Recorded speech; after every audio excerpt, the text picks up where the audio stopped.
Welcome, Kathy. So perhaps maybe you can start with talking a little bit about yourself, where you came from, who you are. Who am I?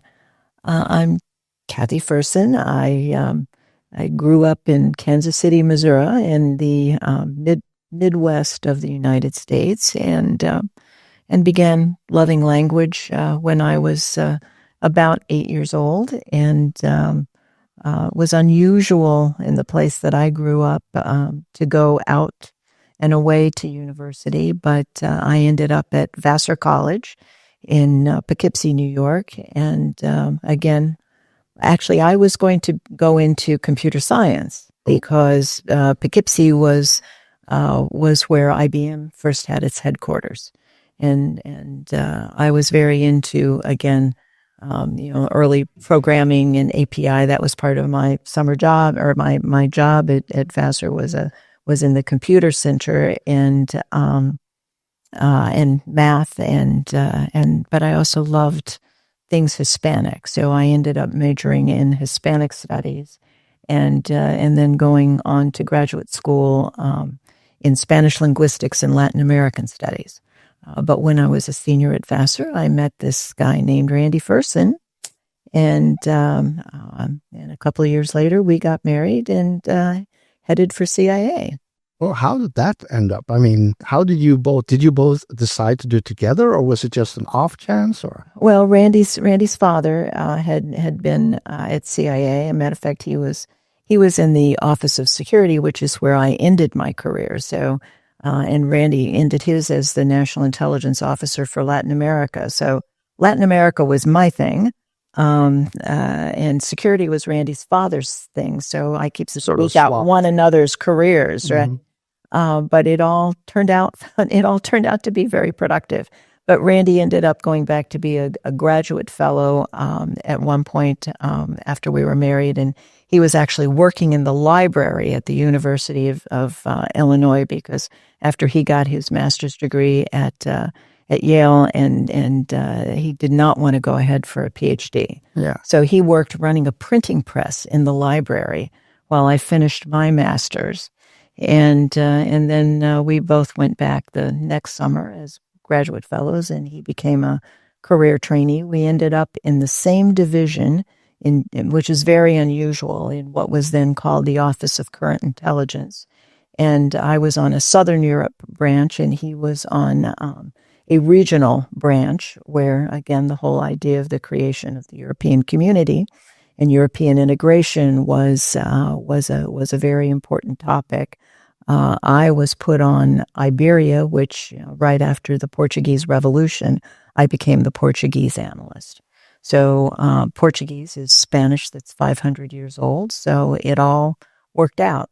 Mm-hmm. And that was where I ended up learning. I was kind of dumped in hot boiling oil, having to suddenly write every day, and writing things that went to the White House. And after about 3 years, I ended up going down to the White House Situation Room as a pretty junior person, but I was called the senior analyst.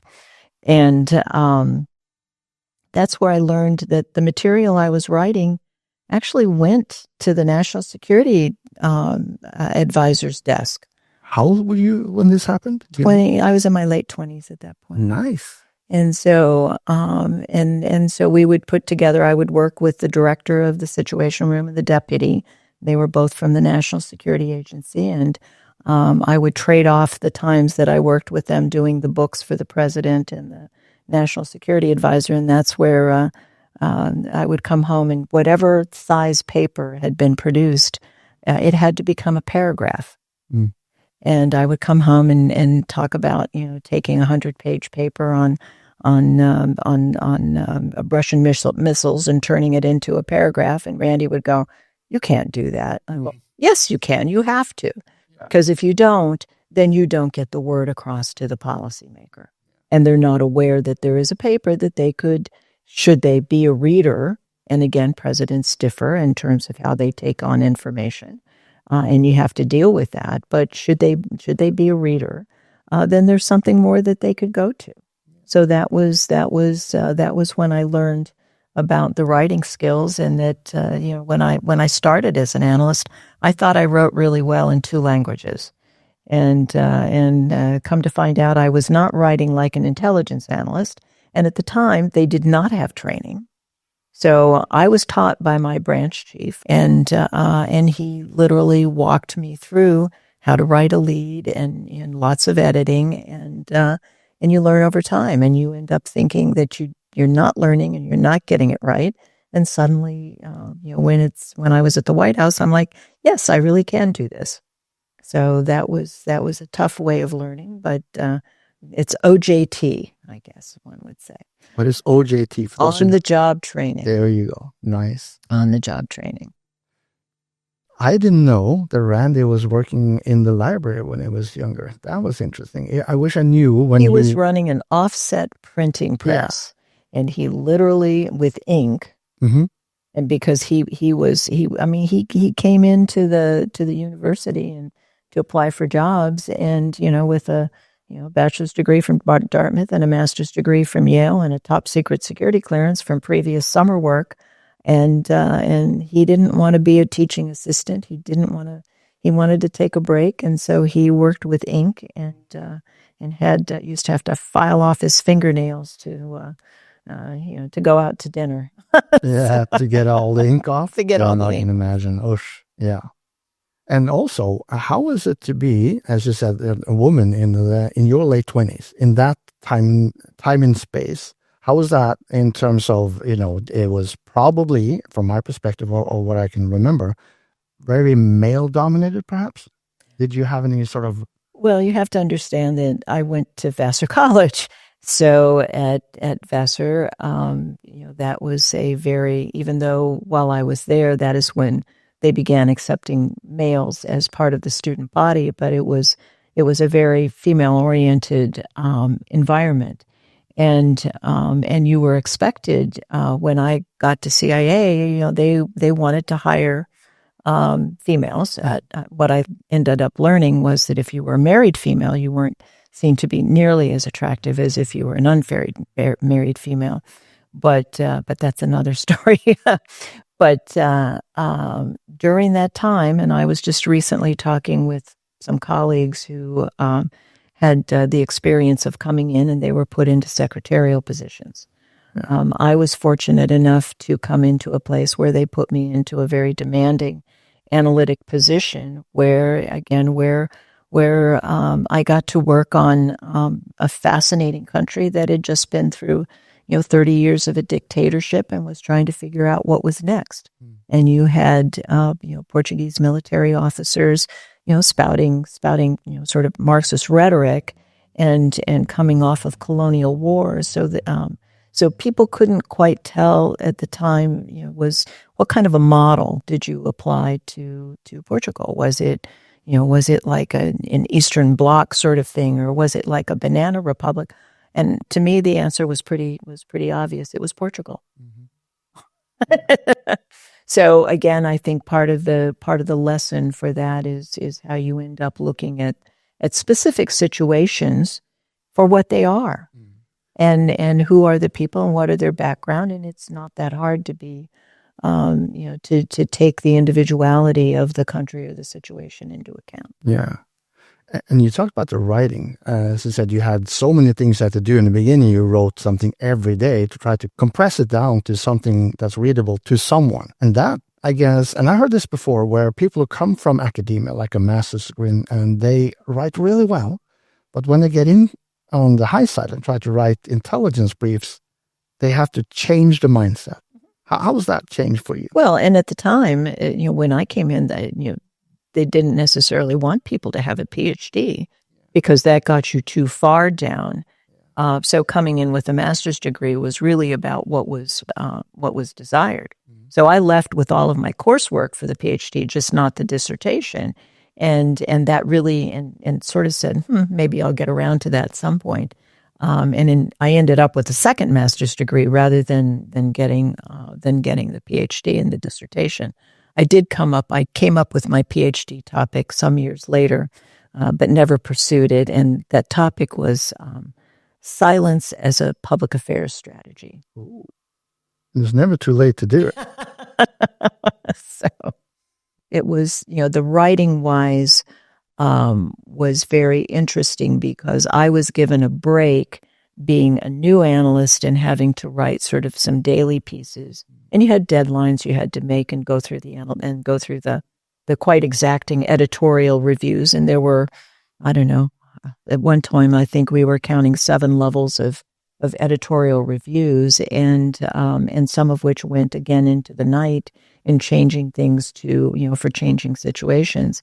And then I had to do on like Thursday, I had to do a weekly. So you had to summarize all the pieces that you've been doing on Thursday. And so that was when I learned that one of the best things that I could do to get my brain thinking more broadly was to use the alpha waves as I woke up in the morning. And so I would organize in my head as I woke up what I had to do the weekly, and then go in and try to make that happen. Nice. So. And you said something earlier that there was no training at this time, and you had a mentor, a mentor somewhere, right? That sort of helped you form and shape you into a good intelligence writer. How did that help you think about and structure it for the future? I mean, you just said you used alpha waves, that's one thing. But when you have all these 100 pages of report and compressing it down to and they were paper, they were stacks of paper about that high. Yeah, and you can't just go Control F and find something interesting. You have to read everything. Yeah. Exactly right. And a lot of it, of course, even in those days, a lot of it was open source because Portugal was not was not a country on which there was a lot of technical things that were being used to collect. So a lot of it was open source, and a lot of it was very repetitive. Yeah. So you just had to sort of keep notes and keep it in your mind. Our division chief was you have a question about what was the best advice that you ever got on writing, and our division chief was a brilliant man, could literally sit down and write a perfectly structured 6-7 paragraph intel piece on complex European issues on a manual typewriter. And his guidance to us was that he wanted us to think and write, and not to sit down and sort of outline on paper. He was encouraging us to again have it in our mind and to write from our mind, as opposed to a lot of writing. Now, outlining, of course, is a very good thing, but he was stressing the idea of the cognitive engagement that you get from thinking through, as opposed to just sitting there and scribbling. Yeah, that's interesting because from the training I got, we were encouraged to dump our mind, like a mind map or something, and then use that as a starting point for a draft and a structure, and then start writing. Either it has changed, or how there are multiple ways to approach it. I think it is the latter, because again, it's perfectly clear that when you and I think the research will show that when you get things down, you can end up seeing it in different ways. But you can see how you're kind of truncating the process if you force yourself to use that discipline in just your mind. But it takes practice. Mm-hmm. Yeah. And I can't say that I was very good at it in the beginning. I am still struggling with it, and after 7-8 years with it, I'm still like, I managed, but And it's interesting because as I went from one branch chief to another, what they expected out of your lead changed. So I will never forget, I was writing a larger piece, and I knew I had the perfect lead. And it was, focused on the leadership and the presidency, and I had this perfect lead. And he didn't like it because it wasn't broad enough. And so that's when I started learning about how you think about different audiences. So as we write in the critical thinking book, we write about, thinking about your audience first. And your manager is your audience as well as the ultimate leader. There's, the ultimate reader. There's not just one audience. So as you're writing your piece, you need to think about about who it is that you're trying to get your message across to and what they're interested in. Yeah. And I know from the book and from the trainings you've done, you have like the client, the customer, the consumer. Do you differentiate those at all, or sort of that just an acronym, like a same name for the same thing or different name for the same thing? Well, I will say Randy felt very strongly that what we're writing about is that we should think of our reader as our client. Yeah. Because if it's a customer, it's just somebody that that's buying something, that you're providing a product to. If it's a client, it's someone you're supposed to be interacting with, or you're supposed to be trying to think about things from their perspective. So that was so we actually ended up in the book at different times. We have tried to make sure, and I think as I've just finished the 4th edition, I think I'm being very consistent, is you should not see the term customer, you should see the term client. Yeah. And from a NATO perspective, and I know from some of the teachings we do now with the IAP, the course, is that we try and this is for cyber people and from a NATO perspective, so that's a European perspective. We said that the client is, like you said, that's the person that the priority stakeholder, that's the top one that tells us what to do, but also can also turn around and change the funding for what we do. So they're really our primary. And then we have the customer, someone who comes in and says, hey, can you do these things for us, but can't decide and tell us what to do. To us, then the consumer is anyone else that might be interested in reading this, but we're not writing for them, but it might be relevant for them. And then we have like the term stakeholder is like an umbrella for all of those 3 things. But in cyber, we also have like the decision maker. There they have the tendency to say that the decision maker is higher ups. What I'm saying is the decision maker might be the person who's sitting on the case right there and then and need to decide whether an email is bad or an IP address is bad. We're supporting them just as much as the risk officer or the CEO or the CISO. So to me, a decision maker might be all of them, but you have to be clear if it's the client, the client, customer, consumer, which level are you focusing on? That makes good sense. I like that. Yeah, and at least that's what I try to add to when we teach this difference in the course. So there are some very simple things, and Dick and Randy and I, we've all talked about some of the very simple things that when you end up saying that something is a 40% chance, if you're pulling that out of the air, that something will happen. It's a 60% chance that it won't. It has to add up to 100. And a lot of people don't think about that. They're just pulling it out of the air, and they don't have any idea of what it really means. Now, I think we should be getting smarter about this with our apps that are telling us percentage precipitation, because just because it says that there's a 25% chance that it's going to rain today, it doesn't mean that it's going to be a downpour, right? Yeah. Well, so, 75% chance it won't rain. Right. So, or it means that it's just going to, there may be, a little bit of rain at some point during the day, but it doesn't mean that you have to, gear yourself up with all your rain gear. You may need an umbrella. Yeah, so we should be getting a better idea. Yeah, and they add a number to that, right? There is a 25% chance of rain. And then they also add like 0.3 to 1.1 millimeters, right? In Norwegian, they usually do. Oh, so do they really? Yeah, so they have the chance of rain, but also how much within those 3 hours, which I think is good because then you can plan if you need like an umbrella or like a full rain suit with what do you call those, rain boots? Yeah. Oh, we have a specific word in Norwegian. Doesn't translate well. What's your specific? Regnstøvler. Right. So rain, it makes sense, that, but stubble is like a boot. We're going to go into the intelligence part. You already talked about how you got into intelligence. Do you have any interesting stories of something fun happening or something you realized when you were working with intelligence in terms of the development of intelligence and how we're constantly getting better? Well, this may be a little off of what you're talking about, but one of my big ahas, from almost the moment, because I was working on an unusual topic that became hot, but wasn't particularly classified, but was of great interest. I ended up in doing a series of background briefings for the media. And this is something that, again, you talk about cycles, and depending upon whether we talk about, the U.S. government being opened or closed about intelligence, I would do, again, background briefings. And they are unclassified background briefings. So one of the things that became very clear to me is that as a good analyst, you need to know your sources. So this gets into sourcing.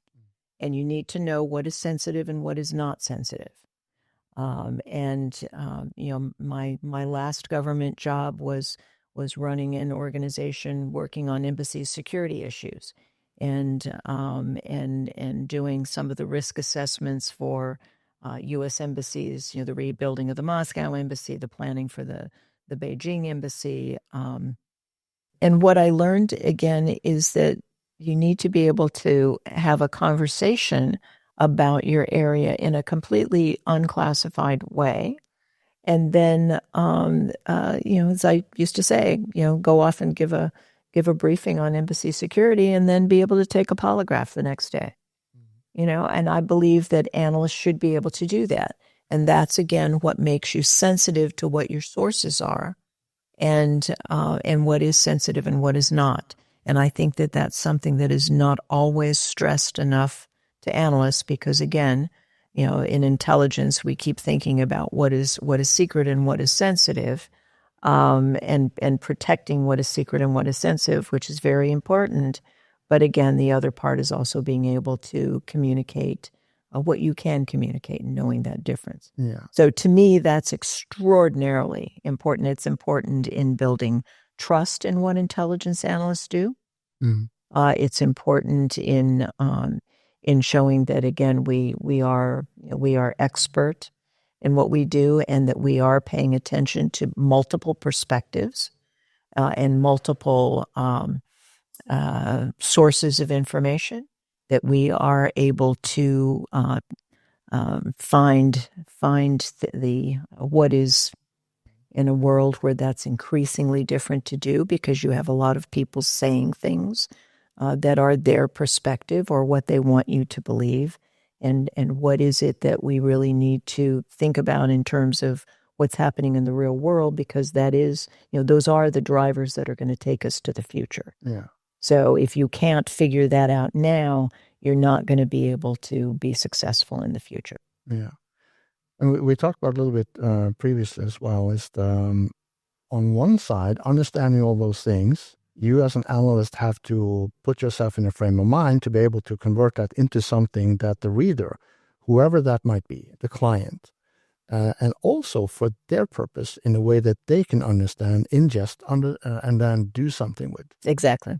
And which is where your decision maker comes in. Yes. And I am absolutely fascinated with how few who take the decision maker into account, who write for the purpose of writing, or write because something interesting happened. But I usually challenge and say, but to whom?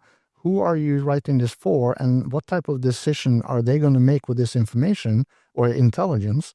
And if you're not sure, why are you doing it? That in cyber, that's like a thing where they tend to boil the ocean, download the internet, and write something because it's interesting. But to whom? Who are making a decision based on what you're writing? And they're like, I don't know. And then we get into the whole, we're an expensive resource. Maybe there should be some manager role in there to sort of help figuring out what we're doing for whom and for what reason, and how long is this going to take? With what resources are we prioritizing this question versus this question? This whole Intel manager function, where I think they have a little ways to go still to understand that. Well, I think this is your whole point about understanding the decision maker. And when you stop and think about it, and again, this is part of what I say as a beginning analyst, I was trying to learn the process. I was trying to get, is there going to be a coup? Get a call at midnight. Is the government going to turn over? What does it mean that this general said yada da da da da da? You're trying to make sense of what's happening in a situation where even the people who might be thinking about pulling off a coup don't know if they're going to be successful. People don't know what's going to happen in the future, and you're supposed to be helping people think about what's going to happen, what's going to go to the future. So because that's so hard, and you're not the decision maker, you're just trying to do that piece of it, and to be able to then factor in, and this is one of the things, again, part of the reason we wrote the critical thinking book is it's structured in two ways. Number one, it's trying to say, what is it that I wish that somebody actually told me when I was going through this? Yeah. And number two, it is based on classes that we started doing, that I was doing for when Charlie Allen became Undersecretary for Intelligence at the Department of Homeland Security, and we were putting together classes for the fusion centers, and this was 2008 to 2010. And you could walk into a classroom and you would end up having a variety of people. It could be, it could be a state patrolman. It could be somebody right out of college. It could be a cyber person. It could be a retired prison director. And how is it that you get those people to understand what intelligence is? And of course, one of the commonalities is absolutely thinking about what's going to be done with that piece of information. So again, you're talking about the fact that you have various levels of decision makers. Well, you have to think about all those at one time. Various times they try to organize intelligence analytic efforts into, tactical and strategic. I remember walking into a class one time, and I think this was a Homeland Security class, and asking people what they did. And this one guy goes, "I'm a strategic intelligence analyst." And I go, "Oh, good. Well, what does that mean you do?" And he said, "Well, I don't know. I've just started the job." And I go, "Okay, well, we'll help you think about that. But generically, if you're an intel analyst and you're working on a given topic and area of responsibility, you should be able to do tactical. You should be and tactical, operational, and strategic. You should be able to think about all of those at the same time. And we don't necessarily teach those. We're trying to teach people to do that, but that's what's really required. So this is kind of where I get into. We talk a lot about the 5 habits of the master thinker. So, and again, the 5 habits are checking your key assumptions, looking for multiple, not just one, but multiple options, multiple alternatives. Number 3 is looking for the inconsistent as opposed to the consistent evidence, which again is the scientific method turned to a world that is not scientific. The 4th is looking for the drivers, which is what is critical to taking you to the future and what gets you to your indicators.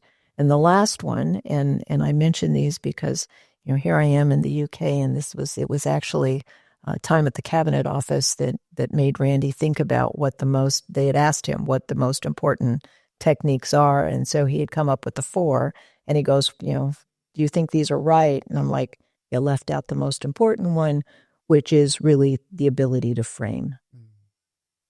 Because whenever you're looking at your topic and whenever you end up having some conflict, one of the ways to get beyond that is to take it up a level and to frame it at a higher level. But you have to be able to do it at that more strategic level that gets you back to the drivers. What is it that's really going to be implementing? And that's part of what helps you look for those kinds of changes that are going to be disruptive. So eventually we get to the point where you and perhaps even Randy decide to go for retirement. What was that process like? I mean, you weren't that old, so I was like, no, we weren't. That was a decision. No, we weren't that old. That was a decision.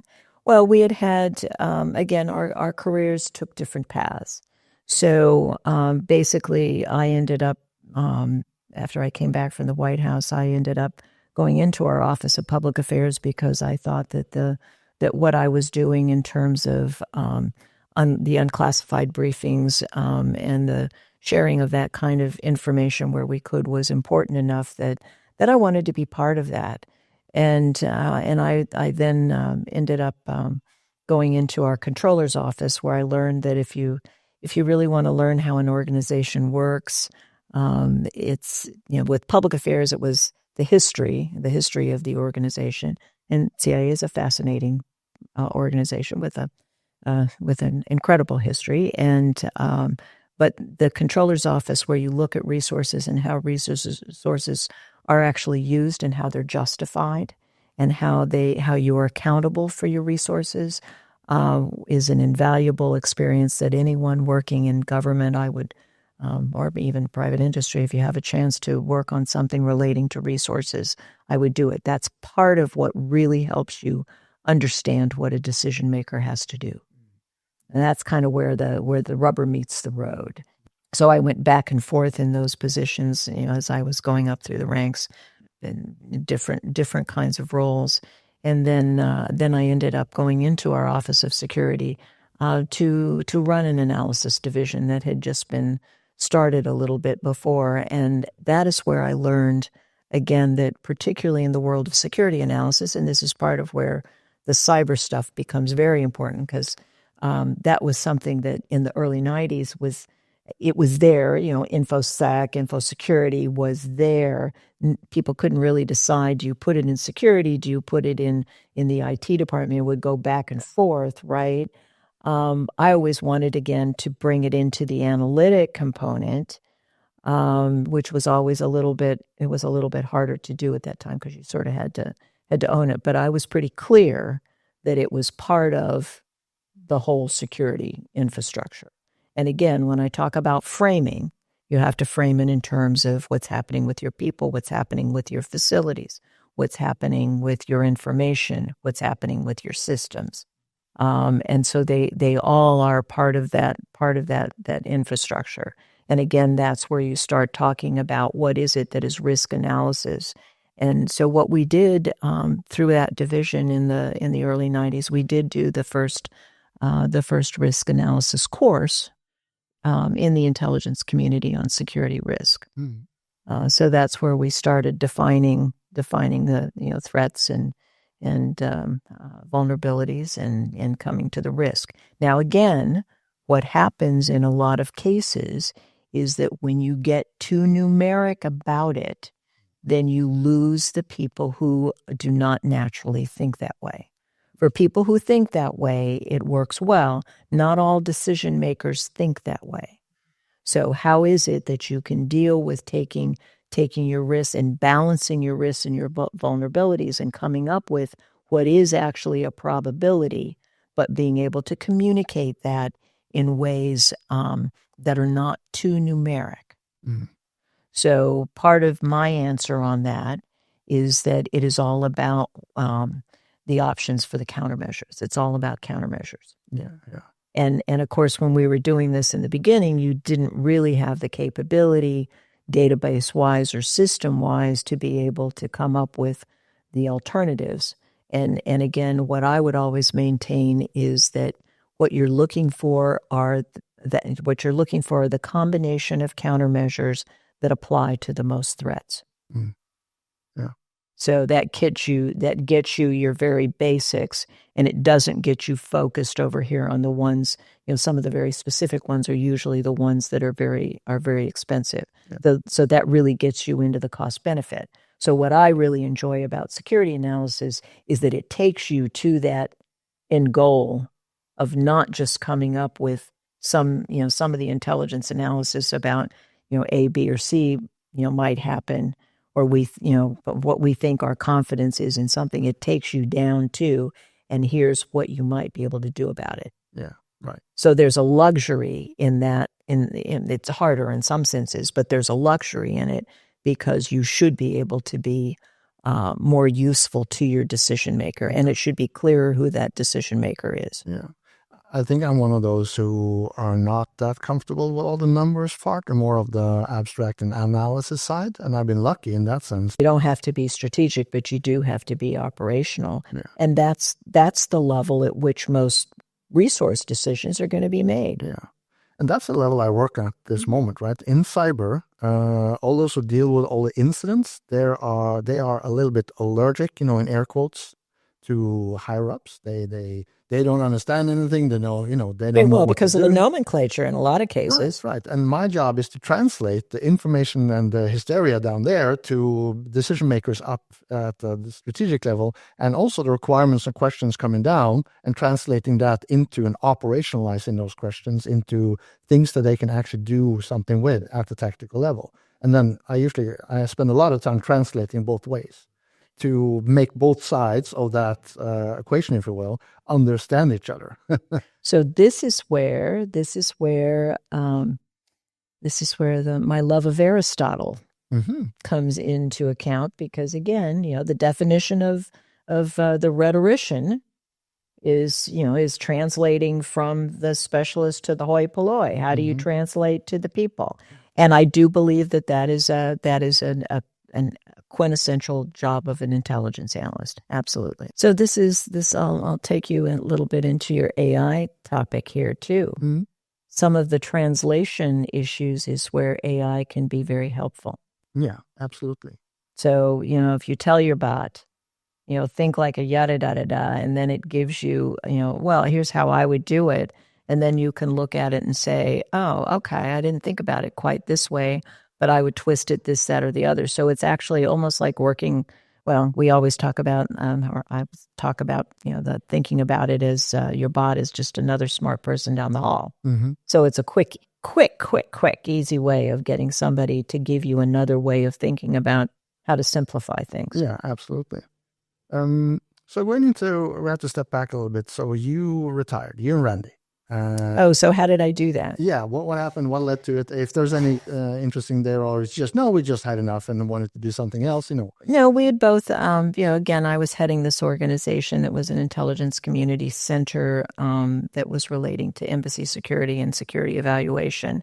And Randy was the National Intelligence Officer for Latin America. And I kind of looked around. They offered an early out. At any age, you took a percentage cut, and I ended up sort of looking around and saying, well, what is there that I really want to do? And it wasn't something really wasn't popping out at me. And we'd each been in our jobs for like 5 years, and I said, I think I may take this early out. And you had a transition period that you could go into.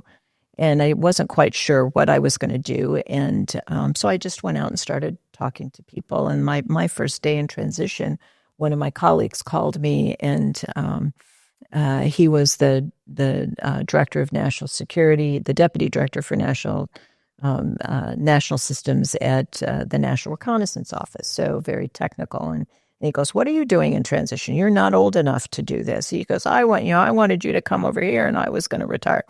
And so we agreed that I would become a contractor for him part-time. And I said, what am I going to do? And he said, you'll figure it out. And don't you just love that? And I did. It was more of a strategic planning kind of an issue, and got me into some very, very interesting situations. He and I were just having this conversation about it. I hadn't seen him for a long time. Just having a conversation about it the other week, where he was remembering us going into a meeting and making a case. Again, it was relating to a budget issue, and that we sort of made the case and were very successful with it. And I'm like, oh, I don't remember that at all. But so I decided to do that. Randy was not going to leave, and then very much at the last minute before the deadline, he said he ended up with a job at a company that did evidence-based research that had actually been a company he'd been associated with on some of the coup methodology, things that had been very successful for him. And he, a couple weeks before, he said, that's it, I'm going too. Right. And so we both did, and he got pulled into doing one of the analytic techniques classes, and so we were doing two different things. And within a year or so, a friend came to see us one night and said, I don't know why I'm saying this to you, but I think you should form a company. And the guy ran a venture capital company, and he said, I'm not going to get anything out of this, but I just think the time is right. And this is like 2000, well, it was 2002 probably when he said this, the end of 2002. And he said, I just think you should think about it. And literally within 2 weeks, we were asked to do something that we couldn't both do on our own. Yeah. And we needed to pull people in. And so we formed a company. Nice. So that was January of 2003. And we did, that we ended up from there doing some projects relating to different analytic sources. And, that's the place where one of the things I learned, and we were looking at open sources. This also applies to your research, because we were looking at how open sources dealt with certain issues in the late 90s. And there were other people looking at how intelligence dealt with those same issues. Yeah, like looking back, when was this happening? 2000? This was early 2000s. I'm looking back at some late 90s issues, and what I learned from. And so when you look at think tanks, when you look at pundits on TV, when you look at editorials and all these big thinkers, and how did what they were writing about compare with what we were doing inside the community? Now, we weren't looking at the community side of it at all. We were just looking at the public side of it. But what I realized is that the questions they were asking were totally different. Mm. So their questions were a lot of them were very focused on what the U.S. was doing. And of course, in the intelligence, we're more focused on what is the situation, what does that mean writ large. So our questions were actually larger. Theirs were more truncated and more focused. And so it actually ended up making me feel pretty good about how we ask questions. So we started a company, and as a result of Randy taking over some of the techniques classes at CIA, then we got pulled into teaching as the FBI was starting to really develop their intelligence analysts, and that's where we really started putting the curriculum together. It was during this time that 2003 that we were working on what became the first booklet that I was mentioning to you earlier, the first booklet that CIA had produced on structured analytic techniques. Randy was doing the structure for that we see now in our books and other books about in our books in that CIA book in Randy and Dick Hoyer's books on structured analytic techniques about what's the technique, what does it accomplish, when do you use it. He came up with that structure. I was writing the introduction, and that was where I ended up deciding that we needed to call them something. And so we needed something with an acronym, and the acronym was Structured Analytic Techniques, or SATs. So you are the mother of that I acronym. am the mother. There we go. I am the mother. Not everyone recognizes it. And it was Dick, when Dick and Randy wrote the SAT book, the first version, and Dick had written the introduction. And Dick wrote in there that we had come up with this, that I named it at the kitchen table. I was actually in the family room, sitting on a sofa, very comfortable, not at the kitchen table. So perhaps they were, and you were shouting across, we should call it SAT. No, it was just, Dick wasn't there at that point. Okay. Dick wasn't there at that point. It was just Randy and me, and I was writing the introduction because we had very little time to finish our portion of it. We were just doing the beginning portion of it. And then, as I say, what they republished in 2009 wasn't really a change to it, and none of it is anywhere near as complete as what Dick and Randy put into the Structured Analytic Technique book and the 2 editions that followed.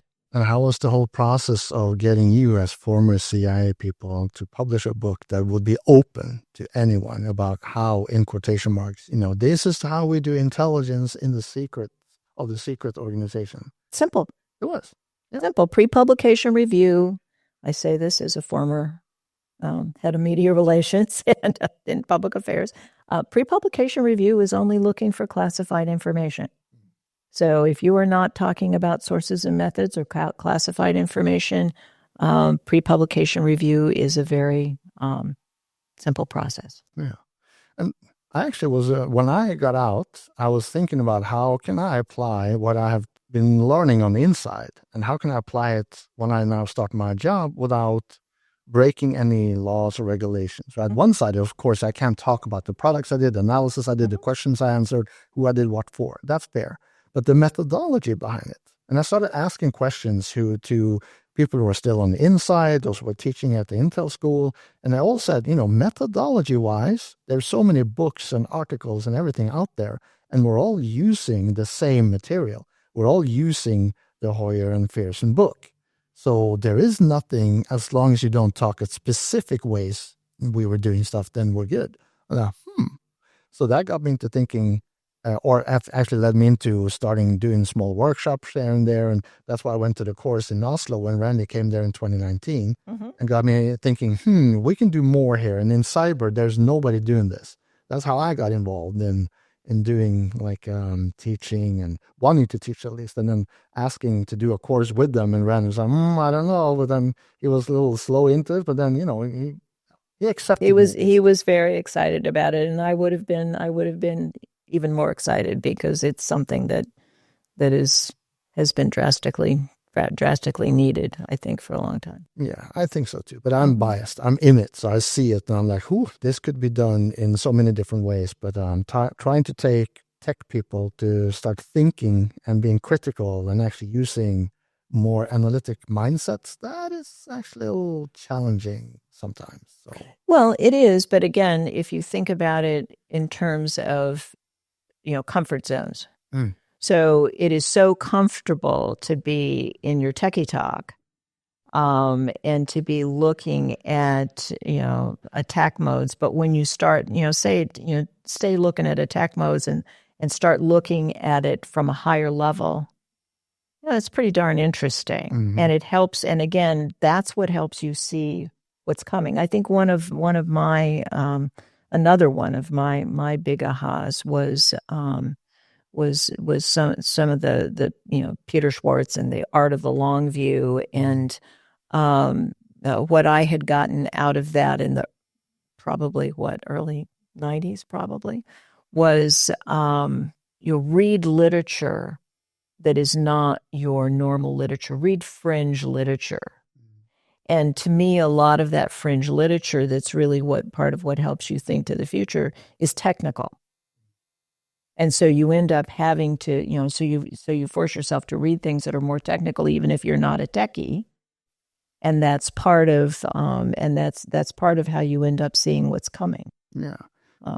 I think the biggest hurdle I see is where these technically focused analysts are so deep into the technical part, and that's what they love. And when they are asked to think more critically or follow a process, they get a little defensive. And part of my research is trying to figure out that sweet spot and test, can we do it at the technical level? Perhaps no, maybe at the tactical level and above. But these are all the hypotheses that I'm going to try and figure out through the research. Hopefully, fingers crossed. Do you think that there's a certain predilection, or there's a certain intellectual tendency that maybe there's a way of saying, and I would not say that this goes to having a strategic and separating them organizationally. I think, again, we should require people we should be stretching them to be able to do all things, but maybe not expect that everyone's going to be equally good at it. So if you're more, again, let's go back to the data-driven and conceptual-driven, one of the things that I've learned is I want people, in terms of framing, to start thinking about things in terms of axes. So think about it when you do the drivers and the way we do the futures, alternative futures, and a lot of that is axes. I did a paper a few years ago for International Studies Association conference, and what it made me realize is when you start looking at creativity, what is creativity? I mean, I don't particularly think of myself as being creative. I'm not an artist. My daughter is.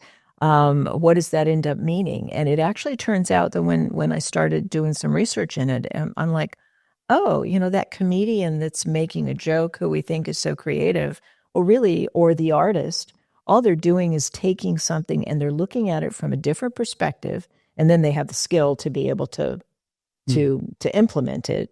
But they're looking at it from a different perspective. They're flipping it, or they're looking at it, or they're looking at it backwards. I mean, or they're looking at it from a broader perspective. Yeah.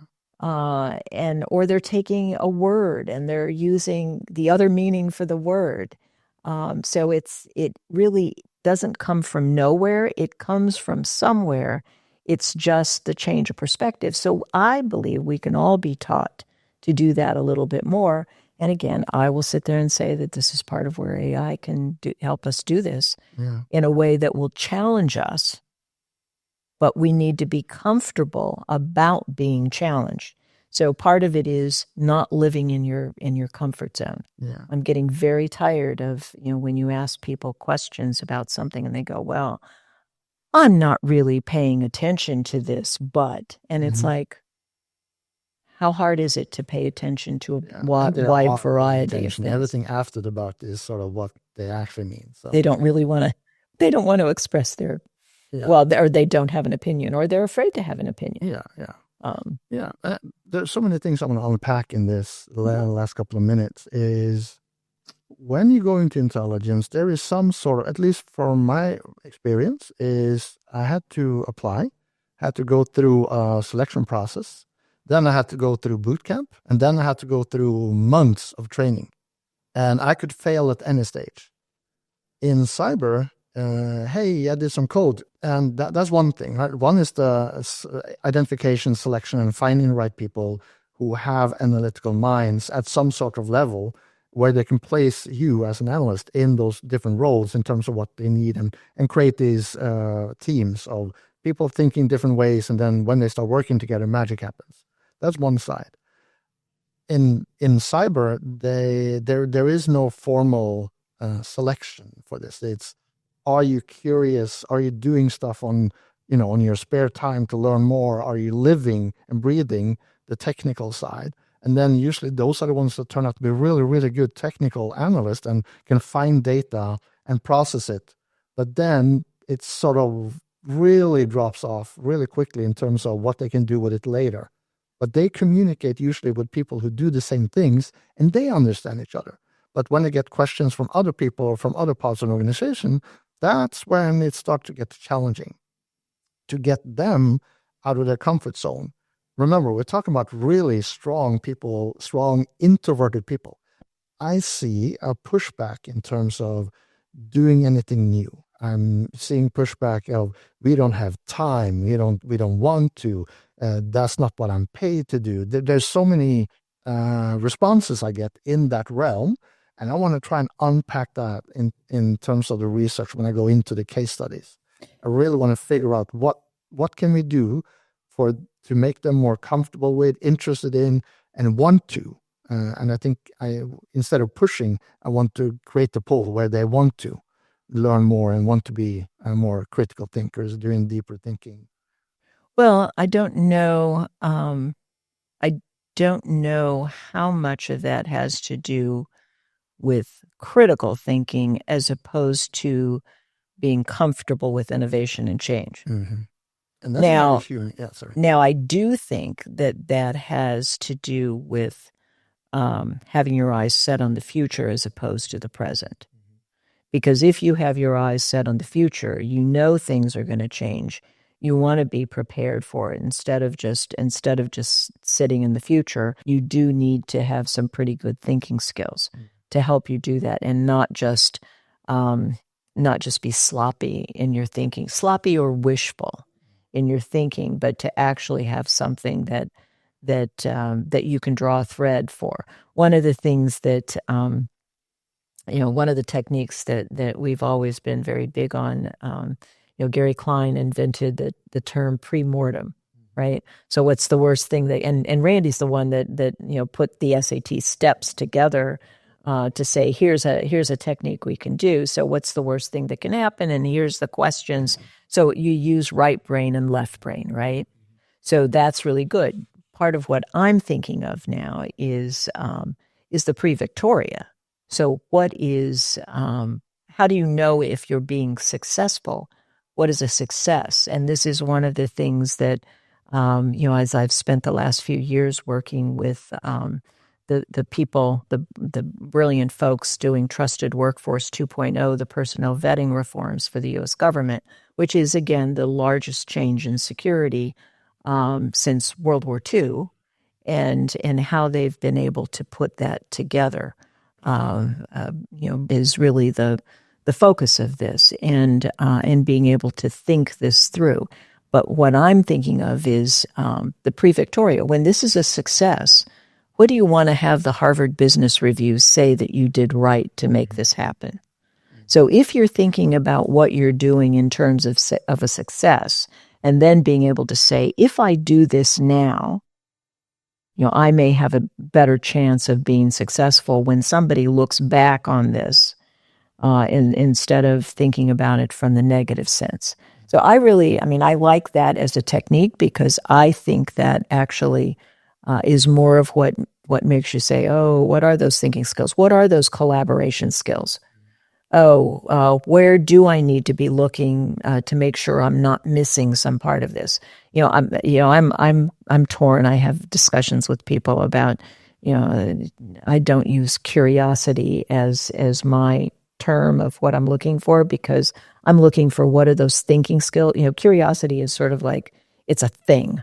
It's not like a thinking skill. What is the thinking skill that people, when they call you curious, what are those thinking skills that you're exercising? Well, what you're basically doing is you're looking at alternatives. And you always know, like, one of the things when you're looking at how to change a topic, what are you going to do if you're going to move to the future? And I was like, you go to the white space, right? You go to where somebody hasn't been before. What's the white space that we haven't covered before? And so when you're contrasting that with your people who are comfortable where they are, all they're doing is really staying in their comfort zone. And heaven knows, in the world of cyber, you can stay there forever. It's very simple to do. But again, we're not giving them the tools nor the impetus. And part of that, a lot of that is practice. So, some of your questions were about what I see in the private sector. The private sector, I think, has grown tremendously in the last, I don't know, Mark Lowenthal and I started teaching for the Department of State's Overseas Security Advisory Council. We started teaching a critical thinking class for private sector security folks. I don't know, maybe 15 years ago. They're not teaching it right now, but we did it for about 15 years. And what I have seen in terms of private sector developments, I think has been pretty amazing. There's associations now and companies that are really focusing on, Maria Robeson-Morrow from the Belfer Center has just published a study on private sector intelligence developments. Again, she had done her PhD dissertation on it some years ago, and again, this is an update on various programs. I think there's a lot of progress. Are they actually, using the books and the studies? I don't know. Some people are born with curiosity, although it's not a thinking skill, but it's a way of thinking it, and that's what the laymen are calling it, right? It's being curious. We say that a lot in cyber, and also with OSINT, especially in the private side. I'm trying to... Well, I believe that there are some people who more naturally think analytically. Mm-hmm. I believe and it's interesting. Mark Lowenthal and I have had these conversations a lot, because he believes that that a good analysts are born and not made. I believe that everyone can be made to be a better analyst. So Are they going to be as good as someone who just happens to naturally think in terms of, who's better able? And again, I think part of it also has to do with being able to think top down and bottom up at the same time. There was one of the papers at the International Studies Association this last year was starting to look at, or actually no, this was a National Intelligence University session a few months ago. Fella had an interesting, his dissertation is on memory skills in intelligence analysis, and do some of the memory techniques actually make you a better analyst? Well, that's, and again, here's something where, this also gets into what's your sourcing and what AI can do to help you with your sourcing, even though the sources may not be right, is that, a lot of us now, you don't need to exercise your memory skills as much because all you have to do is Google, right? Mm-hmm. But you still have to be able to critically look at whether that's actually the information you can trust or you can't, and it can still lead you astray. So, but I believe that I'm a better analyst now than when I was born. And not everyone, there's, and again, the people that I think of as the ones that I really wanted to emulate, and I couldn't quite figure out for a while why it was that they were so good at what they did. And as I've gone through, it's really the process of going through the books, that what I realized what it was is, again, their ability to frame. They have such a large context. And so this gets into, again, Gary Klein and the data frame business, about you have a frame for something, you populate that frame with your data. The more you populate, the more your frame becomes clearer. But again, that's also at the point where your frame becomes so structured that you don't see those little pieces of change coming in. So it's a balance in how you use your data in your frame. So you can only get to accepting that new and innovative if you are consciously thinking about alternatives and other perspectives. So it's not one or the other. It's all a balancing factor. Yeah. I think I was 30 before I realized, there might be something below there. I wasn't sure what it was. Another 10 years later, I started my first master's degree. I'm like, I was late bloomer, I gotta admit. And then I did my second. I'm like, hang on, I can do this. And when I got into Army Intel, I was like, I got through all the different hoops. I'm like, what are they seeing that I didn't? I was like, I'm the dumbest person in this room. Everyone are like sharp. But still somehow, I got through everything, and it seemed like, I had something that they were looking for. I wasn't the person who remembered everything on every page I ever read, but I was able to look at a problem from different perspectives and come with alternatives without even thinking about it. It just happened. And they were like, that's the kind of mind, obviously, they wanted for that role, they weren't looking for. So that was just by chance, I would say, but it took me many, many years to understand what I can and cannot do, what my limitations are. But once I realized what my limitations are, I knew what I got to work on.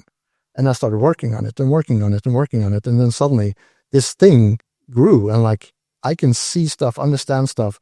I can't articulate it pretty good anymore. I mean, in Norwegian better, but I'm trying to learn how to articulate. So I use mind maps a lot. Yes, you do. Because my mind is a mess. It's like shooting all the direction all the time. So I have to sort of, when you say in the mornings, we're like, you plan your day. That's what I can wake up in the middle of the night and have 15 ideas. I'm going to remember that in the morning. Nope. I email myself. I do stuff. And otherwise, it's just going to be a huge Here's mess. the 5 things I'm going to do today. Yeah, right.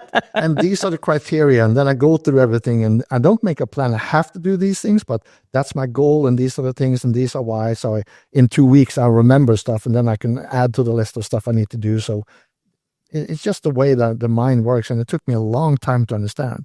Well, your mind map is again, to be able to fit things together in a mind. I mean, that is the ultimate frame. Yeah.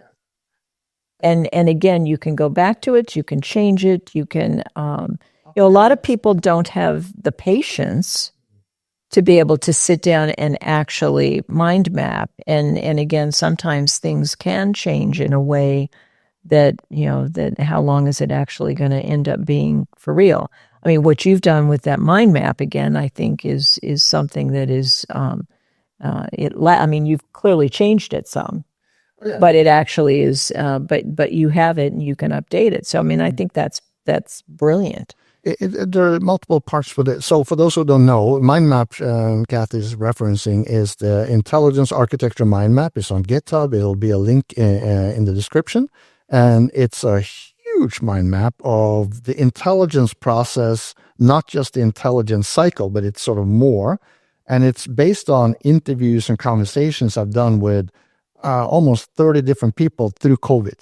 So I reached out to people on LinkedIn. I called them and asked, can we go through and talk through? And I've done that with multiple people in the US, in the UK, in Europe, all former Intel analysts or in some way, shape, or form been in the Intel community.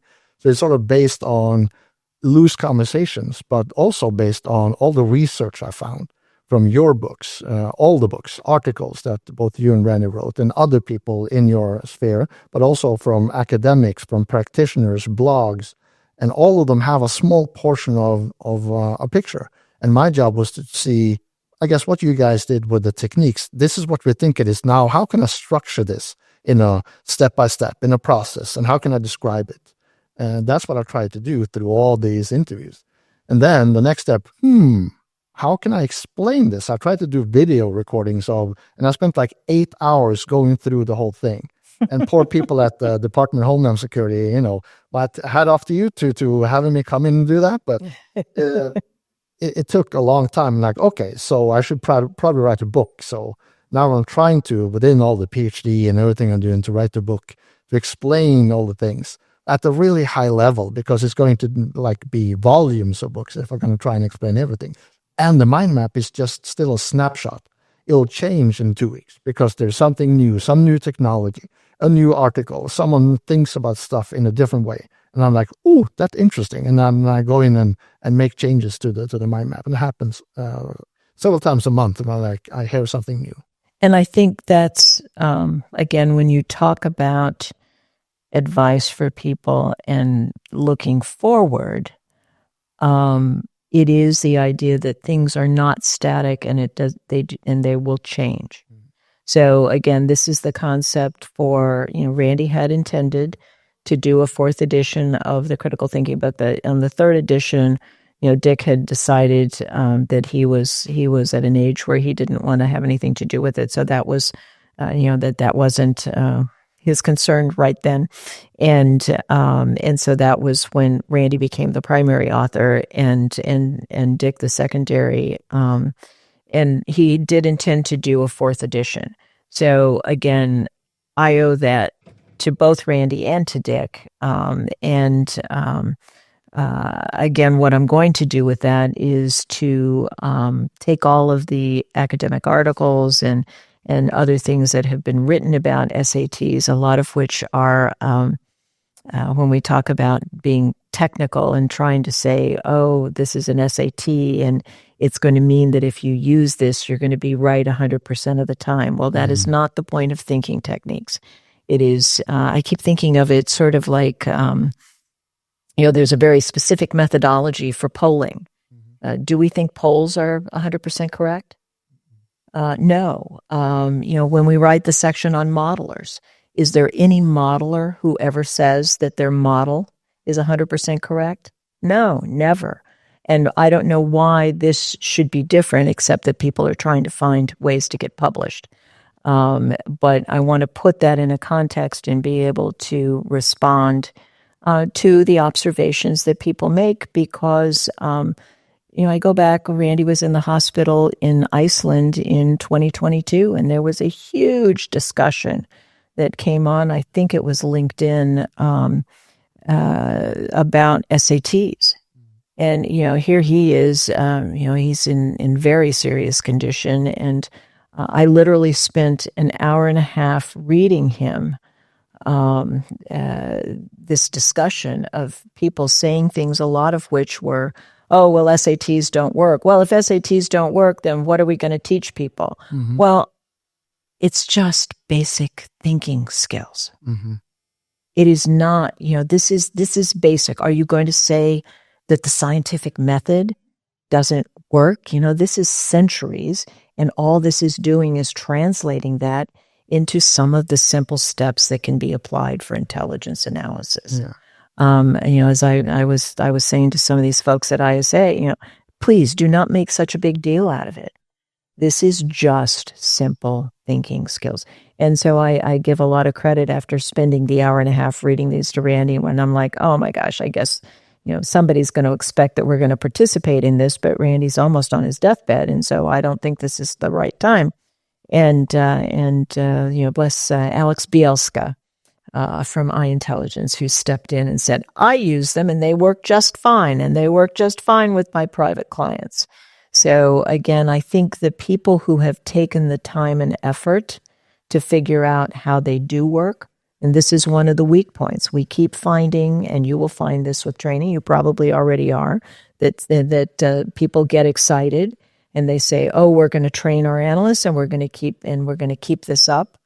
And, then resources or time or other priorities, or this is the moment of the day, and they don't necessarily keep it up. If you have a good manager who can continue, who really, has sort of, has the tendency to keep challenging people and ensuring that they use something. I think of a fellow from one of the 3-letter agencies who told me at one time that his kids, he ended up taking the techniques home, and when his kids at the dinner table asked him about his key assumptions on something, that's when you've translated it. When you translate it into your everyday life.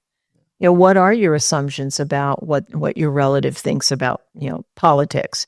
What are their assumptions about what you think about politics? These things absolutely apply as we communicate and try to collaborate with one another. What are the alternatives as we move into a pretty uncertain future?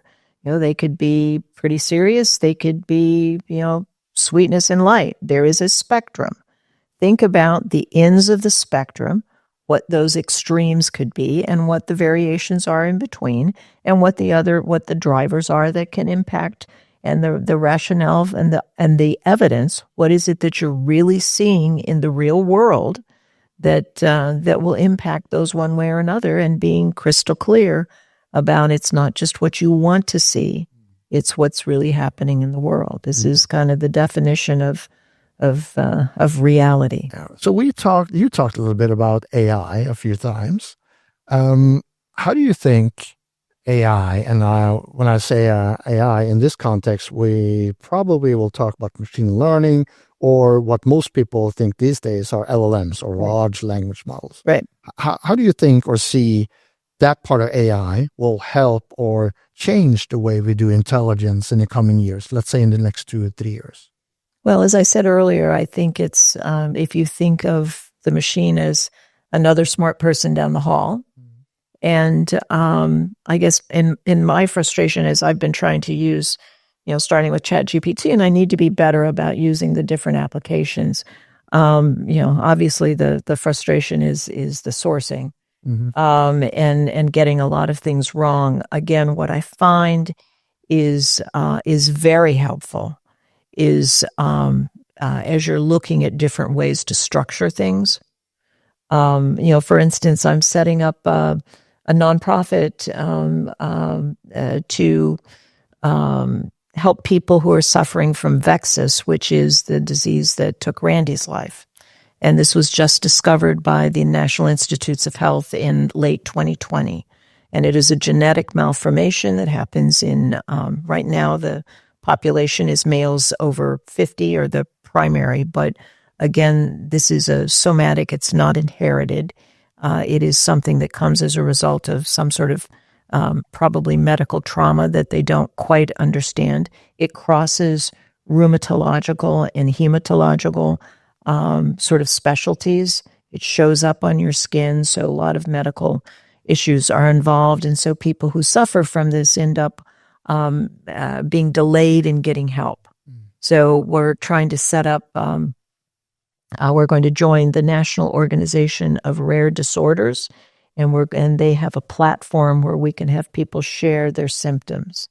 So again, when you end up, I had to do a few weeks ago in very little time, I had to do a series of bylaws and a business plan and things to be able to join this organization. And I had like a weekend, and I'm not a medical specialist. So how is it, and there's not a ton of info. I mean, there is another organization that has some information out there. There are medical professionals who are publishing some articles. They're very technical. How is it that I end up starting to put together a business plan and a website for this? Mm-hmm. And I will say that ChatGPT helped me with my structuring. It helped me as I went back and forth, and I had to iterate with it a lot. And Perplexity, I actually found to be more helpful because it's better on the sourcing. I have not tried Claude. I need to try some of the others. But what it did was to give me, it didn't give me an answer. So just like we say ACH is not an answer generator, SATs are not answer generators. They just show you your thinking at the time. In essence, what these applications will end up showing you is another interpretation of what this large language model sees out there as data. And again, I'm fascinated by the fact that the processing is to come up with like the next word, the next letter, that it actually makes sense. I mean, it's truly amazing what they end up doing and the speed with which they do it. But again, you have to be critical.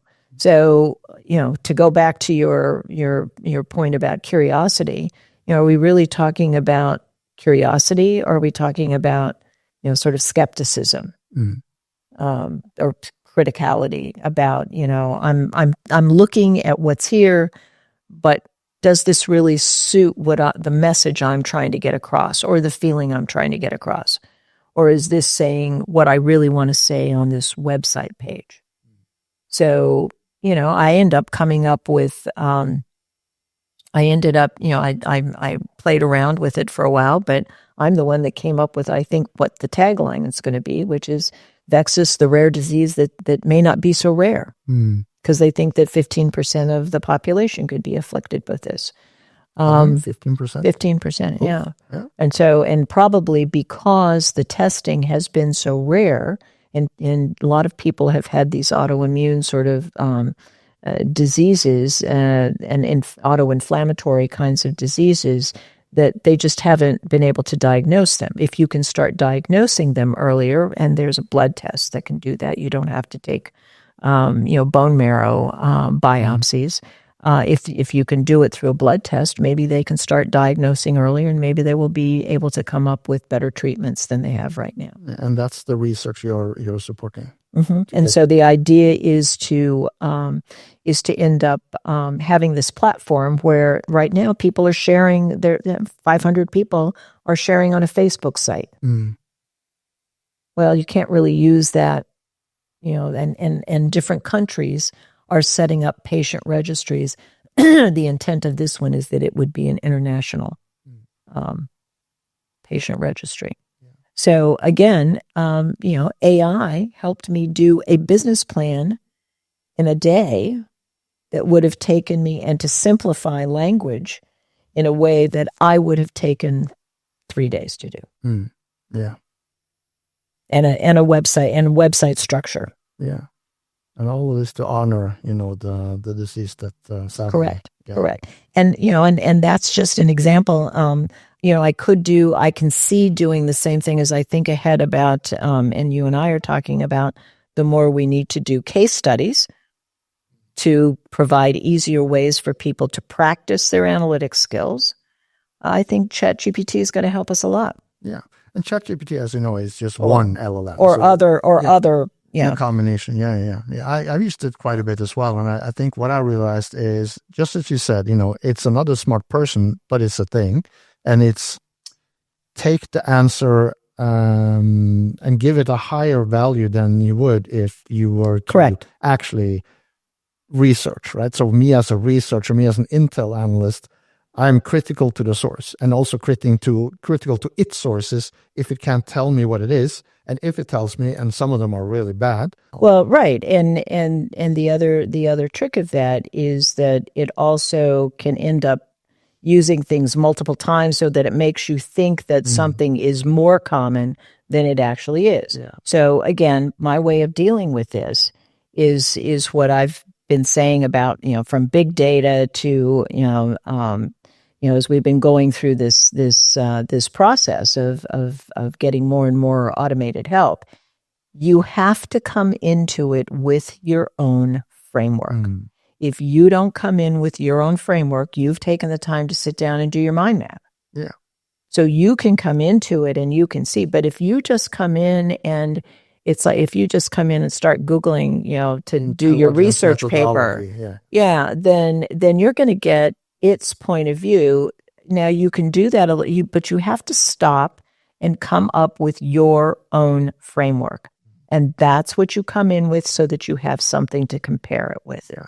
And that needs to stand up. That's where the intelligence community standards, the thinking standards come up. Are you actually applying those kinds of standards to how you do your framework? Yeah. And to me, not all that hard. Again, it requires some discipline. So, the point of analytic training is to give you discipline and confidence that what you're doing is actually trustworthy. Mm-hmm. Yeah. But now we get into another side of that problem is where stakeholders are using the same AI and they can get the answer. Why should they wait for you after a couple of hours when they can get in seconds and it's seemingly correct? And they make decisions out of what the AI told them rather than actually being critical to the source, they don't know that all the work we are doing in intelligence is so much more in terms of checking and verifying and both the sources, the information, multiple sources with differing views and differing even deception involved. But the stakeholders or decision makers they're taking it at face value. They're not challenging what the AI says and actually are critical to us humans because we're taking too long. So my line on that is, how is that any different from when they ended up saying, CNN is doing what current intelligence is doing. Mm-hmm. All you're doing is writing about what I can see on CNN. Yeah. So again, what do you as an Intel analyst do? You go to the white space. What is it that you can tell them? I remember when I first got into the security analytic business in the early 90s, and there was all this thing about, measurements of success. Well, that your measurement isn't necessarily the number of papers that you produce. It's not necessarily the amount of time that it takes you to produce them. So I really struggled with this for a while, and then I ended up realizing that what I wanted to do is I wanted to count ahas. I want to go see how something is used. Now, that's hard to do sometimes because you don't always know when you have an impact. But again, what is it that you can do to show how your product is actually used? And how can you tell your decision makers something different, something that they may not have thought about? And that is kind of part of the point of SATs, again, to think about things in that broader context. How might I be wrong? A decision maker doesn't want to be wrong, most of them. How can you tell them something different? And that's part of where your kind of innovation. If you're just stuck in your own way of thinking about things, you're not going to be telling them something that they don't already know. And then you're just playing into that cycle, and then you're going to find your resources are going to go away. Yeah. And I like the white space analogy because usually what I say, it's sort of the same thing. It's just a different way of saying it is, what is the added value that we're giving that they are not getting from CNN or now from the different LLMs? We have to be able to use the same tools, but give them the added value, our analysis, our extra input. That's our value.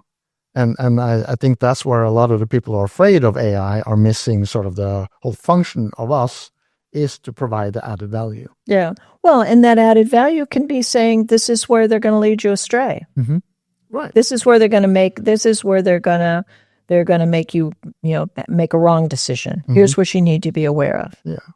And that's part of my research, figuring out how we can enable us to use AI in the world where stakeholders and decision makers are using AI, and how can we ensure that we're using the tools in a good way and then add value. Mm-hmm. How, I'm not sure yet, because it's still developing. I mean, every week there's a new model, new version, right? New headline about something crazy. That's the problem. Yes. How is it that you actually keep up with the pace of technology? Mm-hmm. Yeah, and also events, right? Mm-hmm.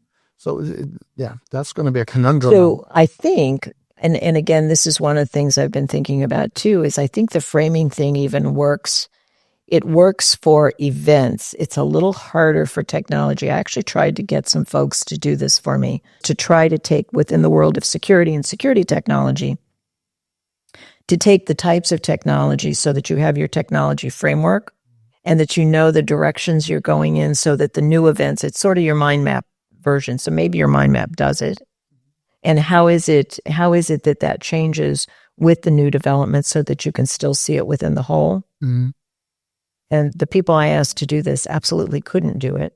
All they could do is end up taking different applications. And I said, but they overlap. So they're doing, some do some things and others do the same thing, but they do something else. Mm-hmm. What I'm looking for is that description of what those things are, so that then I can see where they overlap, or I can see where this one takes something. And that, I think not even the different producers of the LLMs know. I have read papers even from OpenAI themselves that says we don't actually they probably understand because they built it, but after a certain point, they can't follow or track the logic of what happens inside the system. Right. And the other thing is where as the models are getting better, because if we're getting newer models that are more frequently wrong, and people are more trusting of the system and the answer they're getting, and then we're getting into another dilemma is reading and writing and learning from humans from this day forward, where they can just go to the AI. They're not reading anymore to understand. They're not writing anymore because that's the best way to learn. They're using and talking to the LLMs. How is that going to affect our cognitive abilities, our critical thinking? How are we as a human species developing? At the same time, I recognize that technology has changed the way we have done stuff, and the old person at the peanut gallery like me are, this is all going to go through hell. But we have survived as a species for thousands of years, and we've learned and we evolved and we adapted. So at the same time, I'm calm about it, but I'm also not worried. But I want to think through how can this change the future for us as a human race. Well, I late last year I did a trip around the world, and as I was in Easter Island and thinking back around, and in Peru, they have a series of at least 7 different cultures over the last millennia, and when you go into museums and you'll end up seeing one culture that is very, very has beautifully articulated artwork, and then the next one is like very primitive. Mm. And you're just like, I hope that's not the direction we're going in.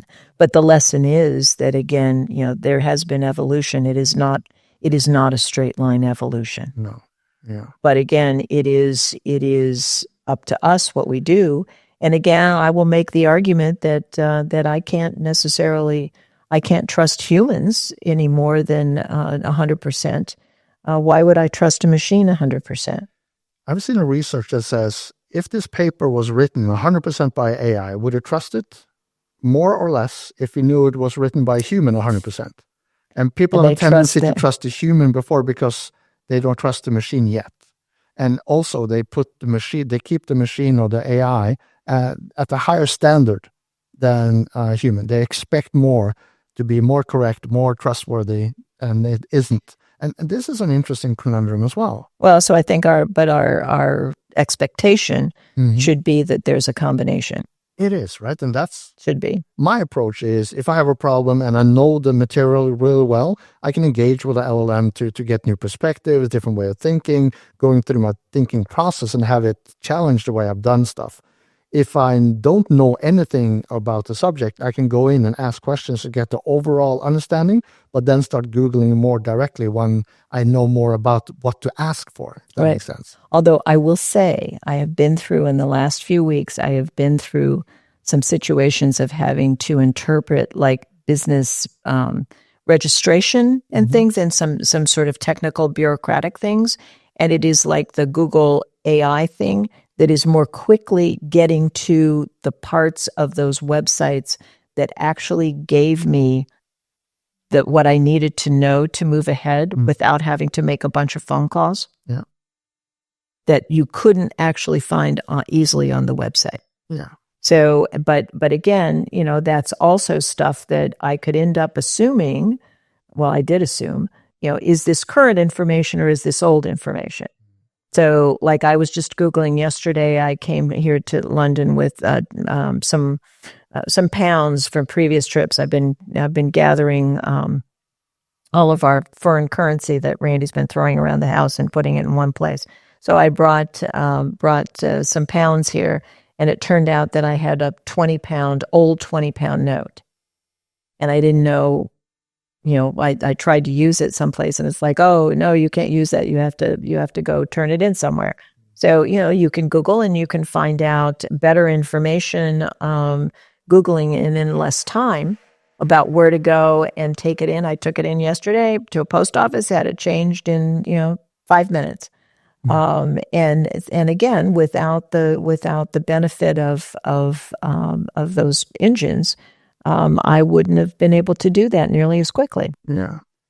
And another side, I was thinking about another thing, and then like you were talking about the pound thing now, is that we also see all these headlines, where country X is using AI for malicious things, or group Y is now starting to use AI and we're all going to die.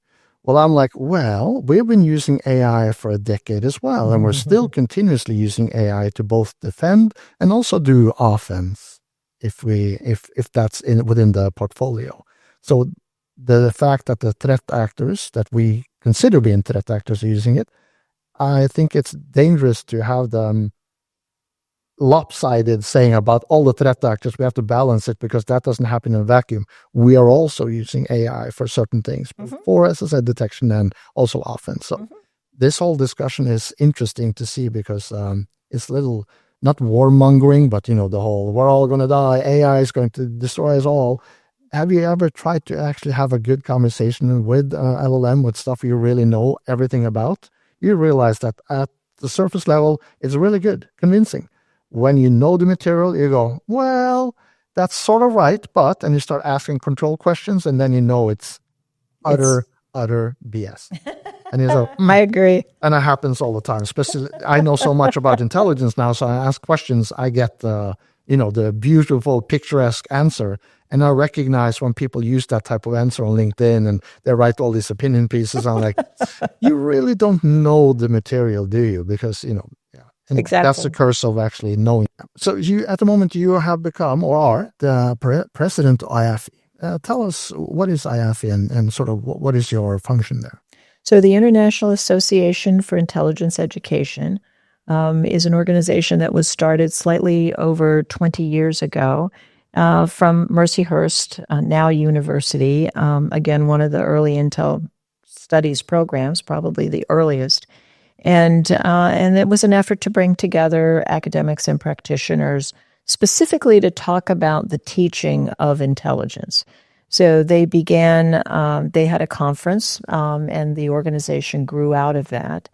There are chapters around the world. The European chapter is particularly active and preparing to hold a conference in September in Madrid, sponsored by Rey Juan Carlos University.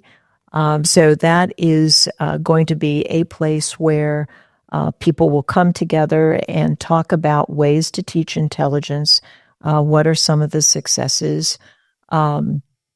it is an organization that has gone through some sort of ups and downs because it's not easy to have a relatively small organization on intelligence education. My intention when I was asked last June to serve as vice president, I didn't really have time to do it because I had to finish the book and do all the things because we had sold Pherson Associates to our president and COO, so they were picking up a lot of that. There was a transition after Randy's unexpected passing, being able to do the 4th edition of the critical thinking book. So it's been quite a difficult year. So I agreed to do it if I didn't have to do any work, but that has not turned out to be the case. And due to some unexpected changes, I did a few weeks ago become president, and I'm actually looking forward to it. Some of the people who are involved in trying to expand IAFIE's work now are really looking to make it an organization that responds to students. So able to put together practitioners and experts to help students who are studying intelligence, to get them feedback on their papers, to get them able to meet other university students, to help people as they look for jobs. This could be government jobs, could be private sector jobs, could be teaching jobs, a lot of opportunities out there. So part of what my intent is to do, as I get a little more into this, is to expand our affiliation with other associations. There's a variety of associations in the United States and in other places where also with we can inside partner. and outside of law enforcement, and yes, and the point is absolutely that broader expansive intelligence. It is law enforcement. It is private sector. It is cyber. Again, there are a lot of places that we have not connected yet.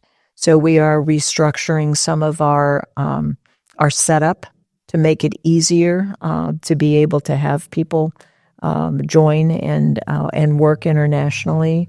So as I say, the conference this September will be in Madrid, or outside of Madrid in Aranjuez. The one next year will be at the University of North Georgia, which is a U.S. military focused university, and they're already planning a lovely conference. And we will move forward from there with lots of partnerships. The programs include things. Robin Lobb, who is our membership chair from Canada, organizes things called bear pit sessions, where you can bring your paper to get feedback. We're going to be doing more webinars and more sharing of information and papers, and being able to again expand the reach of the organization. So as we do that, and again, I do have what I'm also doing in terms of our publications. As I say, I am going to do the 4th edition of the SAT book. That may be 2 years out by the time it gets done. The 4th edition of Randy's and my critical thinking book is now at the publisher, so that will hopefully they're going to try and get it out by the end of the year. That's taken me longer than I thought.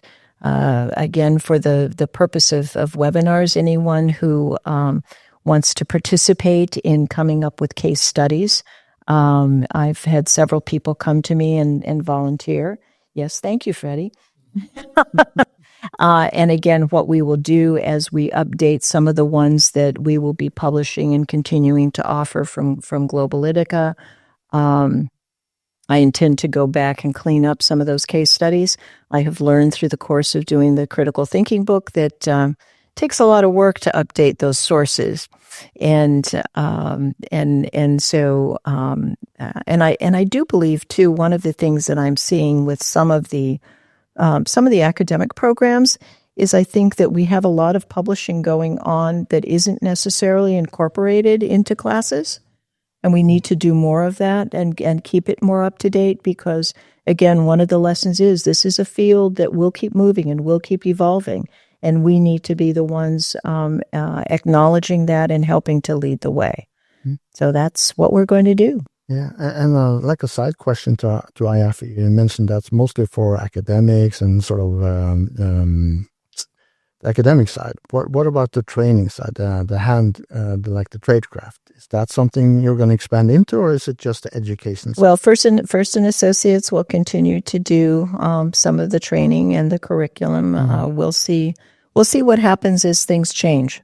Yeah. Again,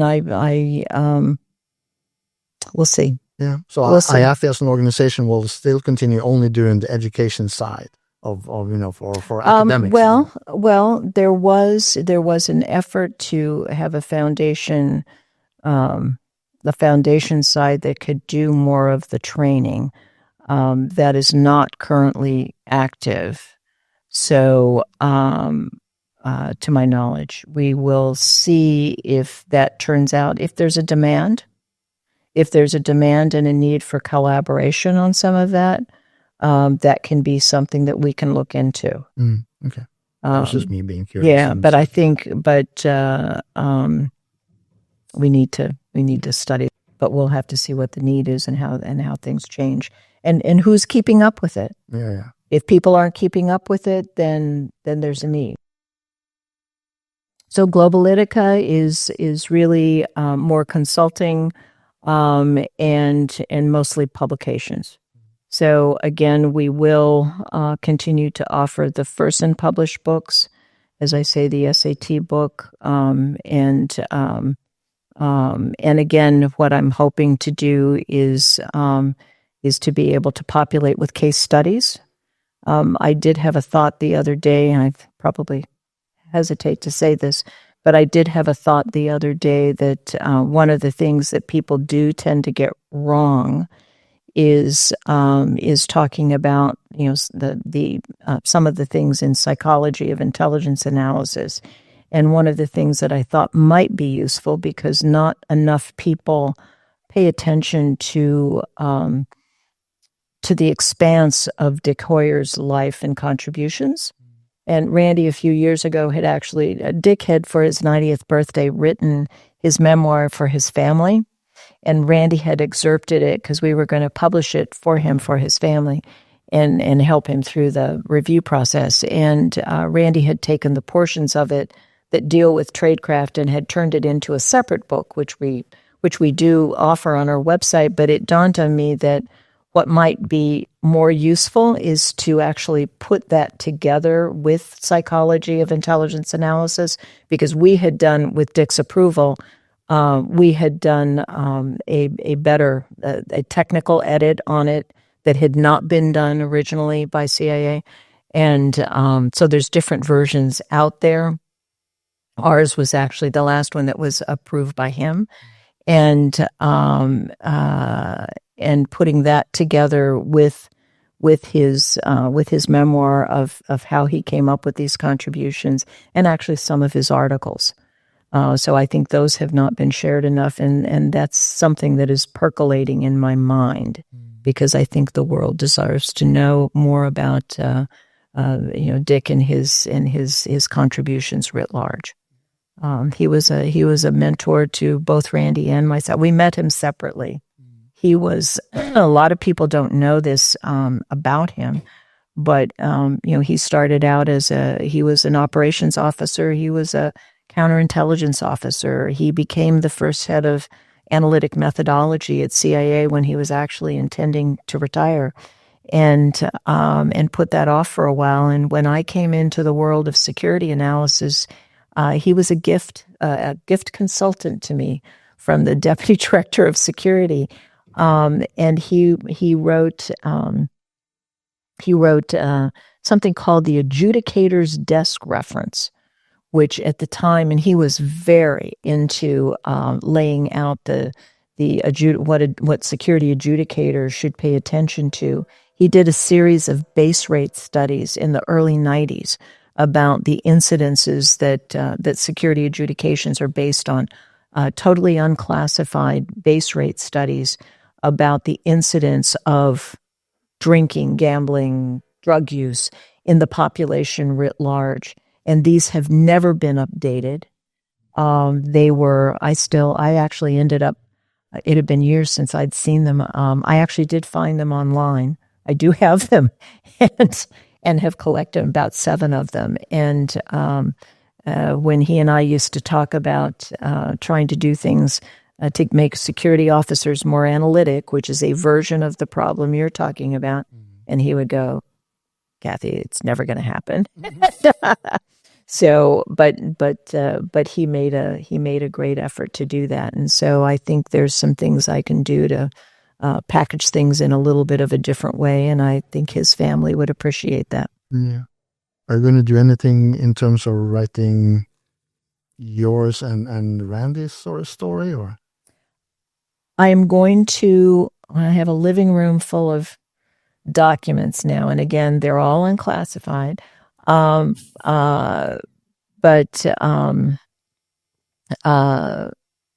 I'm going to curate our papers, and we'll see what happens with those. Well, I don't know what we have because between my piles of stuff and his piles of stuff, it may all be the same thing, and maybe nobody cares. But we'll see. I just have to get into it and see what we've got. I keep talking about is my family, as I keep saying, when I get to my new life and get to read a book again. So, yeah, I think we should just say there. I'm going to introduce, in a different recording what we're going to talk about, and then do the outro differently. So I guess that's it. That's it. Yeah. Thank you. Yeah. Thank you. This has been amazing. Yes.